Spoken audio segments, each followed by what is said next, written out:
Buenos días. Buenos días.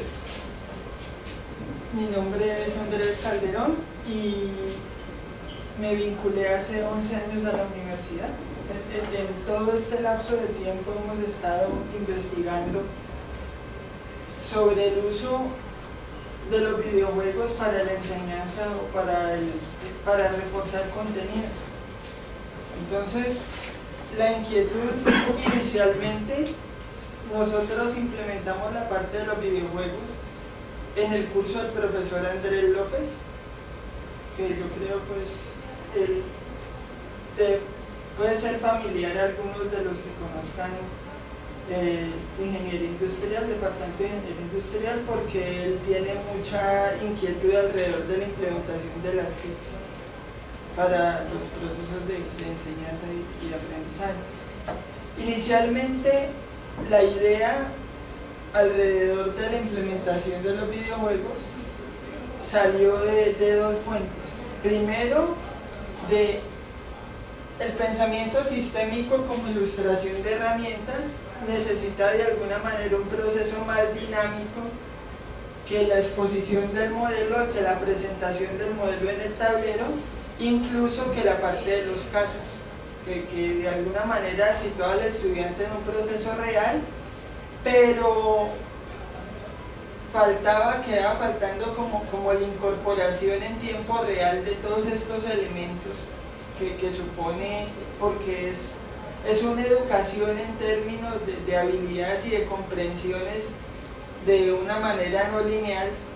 Entonces se sentían como esas limitaciones y se buscaba darle solución a ellas. El profesor visitó la escuela Almirante Padilla y se dio cuenta que allá están utilizando videojuegos del género videojuego histórico en tiempo real, pues de estrategia, para enseñarle a los estudiantes precisamente a pensar estratégicamente. Entonces él trajo esa idea inicialmente, se discutió, se formó un grupo de investigación y buscando un elemento que les ayudara a incorporar pues esa tecnología, me contactaron y ahí fue que empezó todo el proceso de desarrollo.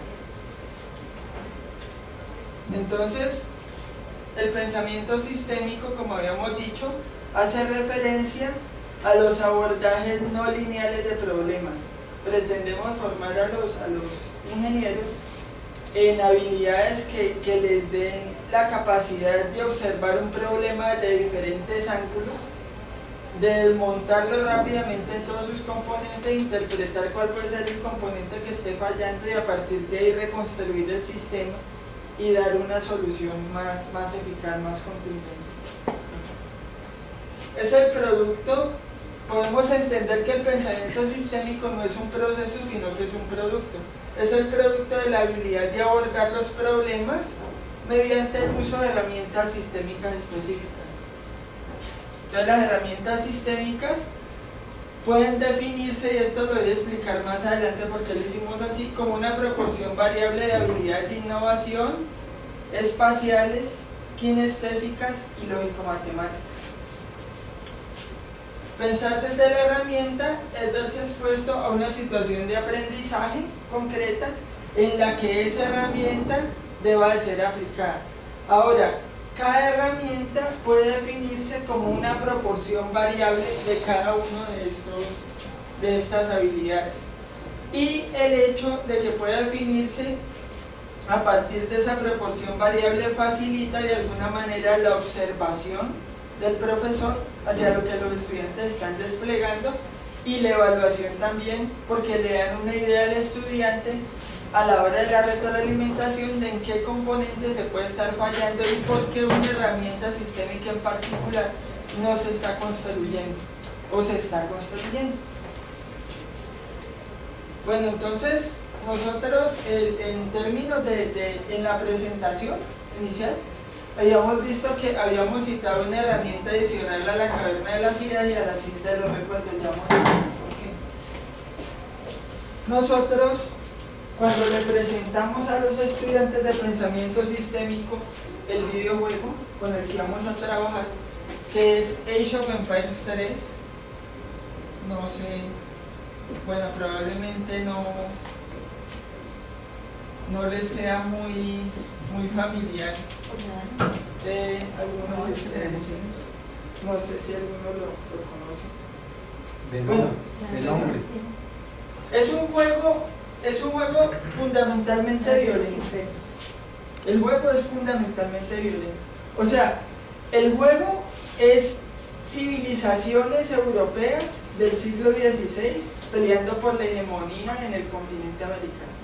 Entonces básicamente lo que uno ve es un despliegue de tecnología, un despliegue de soldados particulares, y esos soldados particulares tienen la tarea dentro del mecanismo del juego de destruir las unidades de los otros y ganar la hegemonía. Es un juego de suma cero, ¿no?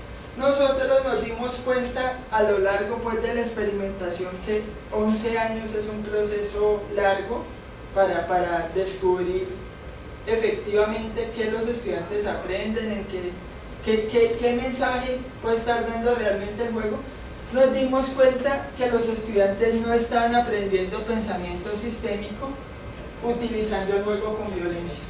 Eso fue un proceso muy complejo, ese descubrimiento, porque hay un disfraz, por decirlo así, o un efecto que se genera cuando se utilizan videojuegos, que es el principio emergente, ¿no? Entonces el estudiante de alguna manera tiene una inmersión dentro del juego, es decir, conoce las reglas del juego, las empieza a negociar para alcanzar unos objetivos, y en esa inmersión empieza a alcanzar habilidad, o sea, a desarrollar habilidades, ¿ya?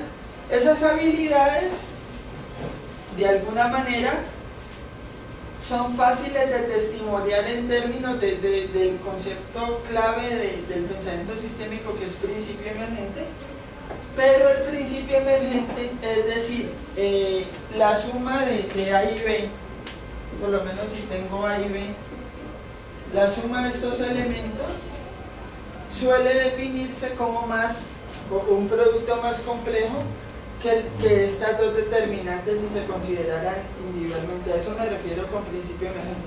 Entonces lo que nosotros vemos como principio emergente en el juego es una cantidad de conexiones de variables, pero esas conexiones de variables se vuelven una sombrilla que de alguna manera no nos permitía ver realmente qué herramienta sistémica podía estarse aplicando, y se quedaba como en un proceso muy general. O sea, los estudiantes eran conscientes de estar desarrollando pensamiento complejo, pero les costaba al final decirnos o explicarnos, bueno, vamos a aterrizar este pensamiento complejo en una herramienta. Entonces defíneme tu pensamiento complejo, por ejemplo, en Caverna de las Ideas, o en Cinta de los Recuerdos, o en Olas de Desarrollo. Los estudiantes no lograban hacer eso, ¿no? Entonces inicialmente salimos del proceso de principio emergente y pasamos a un proceso de talleres centrados. Entonces, como taller centrado era la extracción, de alguna manera, qué pena, desmontamos la partida como totalidad, o sea, la duración de un taller, por lo menos que ahora les vamos a mostrar uno, y extraíamos una pequeña parte, de manera que el estudiante fuera capaz de centrar mucho más el proceso, y en ese centrar mucho más el proceso, eventualmente pudiera pasar de la emergencia a determinar una herramienta sistémica en particular. Encontramos que técnicamente la explicación no se encontraba en esta parte tampoco. O sea, a pequeña escala o a gran escala, el estudiante seguía remitiéndose a principio emergente.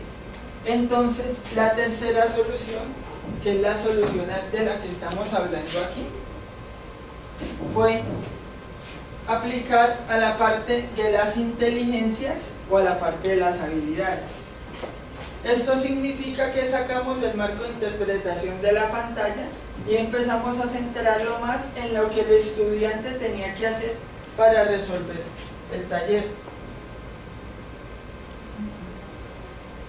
Bueno, está casi seco. Entonces, esa determinación de habilidades nos llevó asimismo a redefinir la forma como estructurábamos el curso. Si inicialmente planteábamos el curso tratando de coger los insumos del videojuego y reflejar de alguna manera una herramienta sistémica que era una situación muy abstracta y sumamente compleja, para poder bajar esa herramienta y reflejarla de tal manera que el estudiante vivenciara, pasamos entonces no a la construcción de talleres complejísimos, sino de talleres simples que pudieran evaluarse a partir de habilidades concretas. Entonces, en la sincronización de esas tres habilidades o de las habilidades involucradas, mejor dicho, desmontamos la herramienta sistémica como constructo en una suma de habilidades.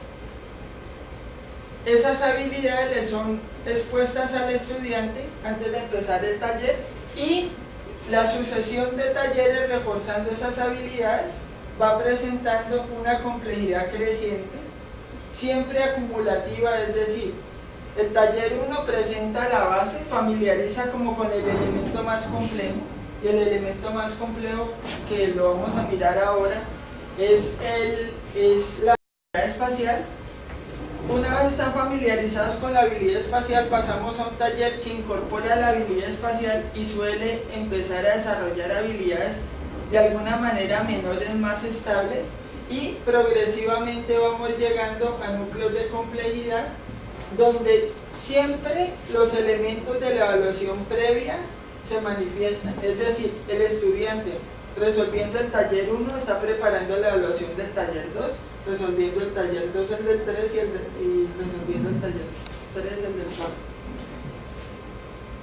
4. Es fundamental en relación a este punto, y a diferencia de muchos experimentos que se han hecho con videojuegos que han llegado a una conclusión que a nosotros nos parece errónea, que el videojuego dicen que es difícil de implementar en términos de la retroalimentación. El videojuego es difícil de implementar en términos de la retroalimentación si el profesor no tiene proficiencia en el manejo del juego en concreto. ¿Qué quiero decir? Yo puedo utilizar o puedo montar en el curso un juego de estrategia pensando que el estudiante va a desarrollar conexiones, ¿no? Pero si yo me siento a ver a los estudiantes jugar y simplemente les configuro el taller, los estudiantes van a jugar, no van a aprender, ¿no? Entonces es fundamental que el profesor tenga proficiencia en el manejo del juego, que el profesor esté metido dentro de la red de evaluación, es decir, que los estudiantes no se evalúen solamente entre ellos, y que el profesor en el desempeño de la partida o en el desarrollo de la partida de alguna manera conduzca la partida hacia el objetivo de aprendizaje, de manera que el trasfondo de todo lo que sucede en el escenario sea el objetivo de aprendizaje, en particular en este caso las habilidades relacionadas con una herramienta sistémica específica. Entonces ahora,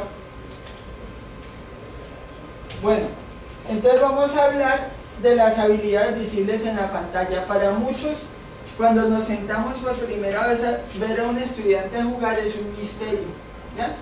Porque nos pareciera que la partida es una unidad continua de tiempo y que eso realmente no fuera susceptible de dividirse en unidades para analizarla y efectivamente para dar una retroalimentación o una evaluación justa a lo que los estudiantes están haciendo, ¿no? Entonces nosotros tenemos un escenario que ahora al final les vamos a presentar una partida para que ustedes vean efectivamente qué es lo que los estudiantes ven. En ese escenario tenemos distribuido,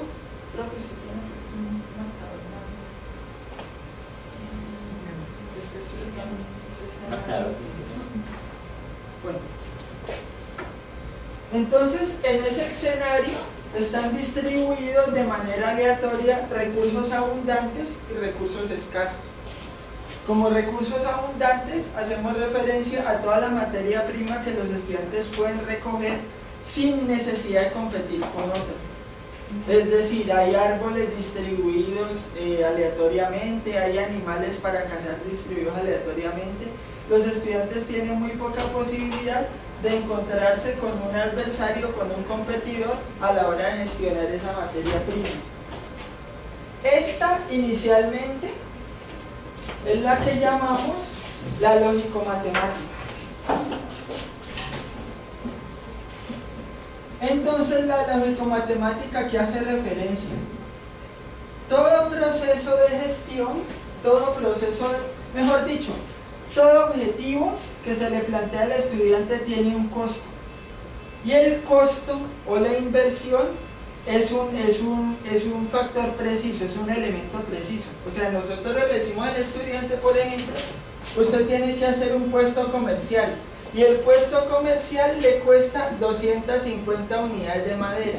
Luego, no tiene sentido que el estudiante recoja comida, porque no está relacionado con el objetivo de aprendizaje, ¿ya? Entonces, la precisión, teniendo en cuenta que tienen al profesor dentro de la partida y que el profesor a manera de espejo está desarrollando las mismas actividades que ellos están desarrollando, hace que para el estudiante quede claro, de acuerdo a la materia prima que está recogiendo, qué tan bien o qué tan mal está manejando las unidades en relación al objetivo que debía de seguir, ¿no? Porque al final, para la partida, se revisan los inventarios y si hay inventarios enormes que no tienen nada que ver con el objetivo, el estudiante sabe que tiene que realinear los procesos para conseguir de alguna manera un resultado pues más contundente en relación a ese indicador. En relación al kinestésico es muy complejo. El kinestésico se refiere a la coordinación de todas las unidades que hay dentro de un escenario. Entonces, tenemos una unidad que se mueve muy rápido y construye muy rápido. Tenemos una unidad que se mueve a una velocidad media y no construye. Y tenemos unos aldeanos que se mueven a una velocidad lenta pero que recogen la materia prima. El éxito de la recolección de la materia prima, del procesamiento de la materia prima y la construcción de los edificios está en la capacidad de coordinar los tres elementos, ¿no? El estudiante sabe que si recoge la materia prima pero no está en la situación de construir, está fallando algo en el proceso y tiene que revisar todo. O si empieza a recoger antes, o si empieza a construir antes, entonces empieza a definir, no, mi problema puede estar en la unidad que estoy desplazando, mi problema puede estar en el transporte. Y la espacial sería un objetivo sumamente aleatorio que se pone, aleatorio no en términos de que el estudiante no sepa que tiene que construir, sino que escogemos un mapa que tiene un bug. Es decir, el bug en términos del lenguaje del juego es un error del juego en el que un edificio que debería estar en un lugar aparece o desaparece. Entonces el estudiante corre el riesgo de encaminar bien el proceso lógico-matemático, encaminar el kinestésico y explorar mal el mapa o manejar mal el escenario y llegar a una posición en la que simplemente no hay nada que construir. Entonces toca de alguna manera realinear el proceso y el estudiante pues vive esa por decirlo así, esa inquietud pues, de encontrar ese objetivo. Nosotros llamamos pensamiento sistémico o entendemos el logro del aprendizaje cuando el estudiante a partir de estos tres elementos es capaz de ver al otro lado de la situación. Entonces, cuando atraviesa estos tres filtros y ve al otro lado de la situación, entendemos que ha adquirido la comprensión de una herramienta específica. Eso en el marco pues, de la sucesión de los talleres. En términos de conclusión rápidamente, pues traté como no ser como tan descriptivo en términos de qué sucesión de talleres se da, sino como de llevarlos al fondo para que ustedes más o menos vieran lo que el estudiante ve y lo que se pretende evaluarles y cómo se podría evaluar utilizando el videojuego. Es que nos hemos dado cuenta que el juego de alguna manera genera unas explicaciones bastante genéricas. O sea, El juego, para implementarse adecuadamente, de acuerdo a los comentarios que nos han hecho los estudiantes, también de estas habilidades que evidentemente tienen que desarrollarlas para tener proficiencia, tiene que estar acompañado cada situación de juego de alguna manera de la inyección de conceptos muy concretos de la logística del pensamiento sistémico. O sea, de alguna manera hay un problema mayor allí, que es que no es suficiente con expresar la herramienta sistémica, sino que esta herramienta sistémica tiene que ser atomizada en componentes aún menores para que los estudiantes puedan extraer más de la experiencia y no se queden solamente con el desarrollo de las habilidades. Esto es un reto porque no sabemos si la limitación puede ser de la herramienta, o sea, estamos estudiando el juego, a ver si el juego efectivamente nos va a permitir llegar a unidades menores, teniendo en cuenta lo que ya les había dicho, que el problema no parecía ser de escala, sino de ser de habilidades. O sea, estamos ahí pues en un proceso de reflexión y pues espero tener la oportunidad en un futuro de comentarles más acerca de qué resultados puede haber arrojado ese desarrollo. Y pues en relación una vez más a lo del juego, el juego funciona si yo no se lo suelto a los estudiantes, ¿no? Eso no significa sacrificar el componente de entretenimiento, sacrificar el componente de alguna manera de involucrarse, de curiosidad propio de la gamificación, de ese concepto de gamificación, sino que efectivamente el profesor se exija alcanzar la proficiencia y que force de alguna manera a que la situación lleve al estudiante a lo que uno está buscando. Obviamente a ellos les da rabia porque se les complican las cosas, ¿ya? Ellos dicen, bueno, ¿y por qué el profesor tiene que estar dentro de la partida? Uno sabe que si uno los pone a evaluarse entre ellos, no hay una evaluación objetiva, o sea, ellos tienden a tener sesgos. Entonces, como saben que el resultado tiene una valoración numérica, hacen que un estudiante, el primer estudiante gana la partida naturalmente, pero si el segundo pierde más de una partida, empiezan a ejercer presión de grupo sobre la persona que está ganando para que empiece a perder partidas y los otros empiecen a ganar. Ahí no hay efectivamente una construcción del conocimiento porque no está la presión de tener que aplicar a todas las competencias, y si efectivamente no se presionan, ellos van a apelar a desarrollar las más sencillas, que es la lógico-matemática y la kinestésica, y van a dejar la espacial a un lado. Entonces eso pues es lo que quería compartirles. No sé si hay alguna pregunta. Sí, señor.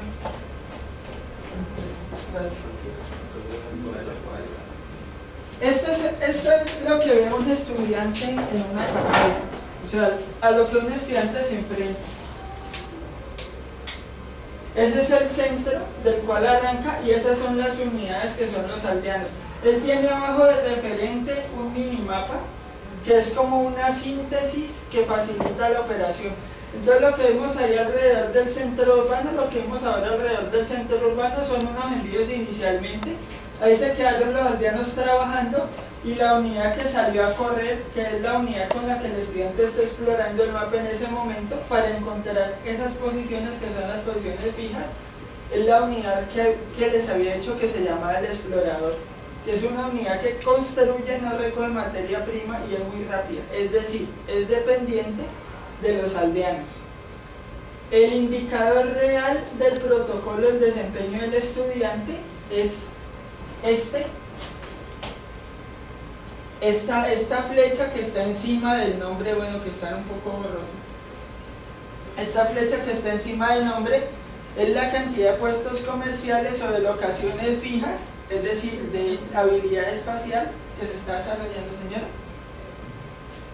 Y esto, de alguna manera, es la casa matriz. Bueno, pero el estudiante, bueno, ahí la usó. Esa casa matriz le manda una bonificación. Los estudiantes haciendo procesos ganan experiencia. Esa experiencia se refleja en esta barra verde que va creciendo y cuando logran llegar al pico de la barra verde reciben una bonificación que es un ahorro de trabajo porque es materia prima que no tienen que recoger. Entonces aquí ya tenemos los dos puestos comerciales, es decir, se desarrolló la inteligencia espacial. Ahora están sincronizando en la kinestésica los aldeanos. Resulta que cada uno de estos edificios tiene un tiempo de construcción diferente. Entonces no solamente recuerda materia prima, entender el mapa, sino en el momento crítico, en los últimos 15 segundos de la partida, ser capaz de distribuir los aldeanos en términos de costos de tiempo de construcción de cada edificio para que todos los edificios logren terminarse simultáneamente. Y eso es un reto, pues lo ve uno que los evalúa, y aún para ellos debe ser en algunos casos pues más fuerte, todavía más exigente. Bueno, entonces... Muchas gracias, profesor Andrés.